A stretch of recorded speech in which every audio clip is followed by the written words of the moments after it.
ચલો ફેમિલી, એક દિવસ માટે હું ગાયબ થઈ ગઈ હતી, પણ હું હજી ઘરે નથી આવી ગયો. હજી હું હરિદ્વારમાં જ હતી. હરિદ્વારનો ડે તો પૂરો કર્યો. રાતના મેં થોડી ઘણી શોપિંગ કરી હતી. હવે હું સેટઅપ કરતી હતી કે આ બધું કેવી રીતે ગોઠવશું, લાસ્ટ ડેના ગોઠવશું. હાલો અત્યારે તો આપણે રેડી થઈ જઈએ. રાતના સૂઈ ગયા હતા, પછી ફટાફટ ઉઠ્યા કર્યા, ફ્રેશ થયા. તો જો આજે આપણે જાશું ઋષિકેશ.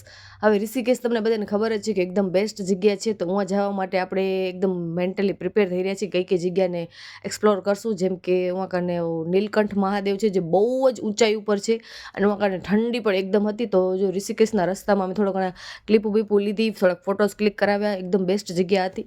પછી પહાડી મેગી કહી લો કે જે કહી લો, એ ઘરે તમને મેગી હા એમ થતું હશે કે મેગી શું ખાવી હોય, પણ આવી જગ્યાએ આવીને મેગી ખાવાની પણ એક અલગ જ મજા છે. પહેલાં તમે બધા એક એક પ્લેટ મંગાવી, પણ એટલી બેસ્ટ બનાવી હતી ને મેગી, તમે ફટાફટ બીજી પ્લેટ પણ મંગાવી. એક પ્લેટ 50 રૂપિયામાં હતી.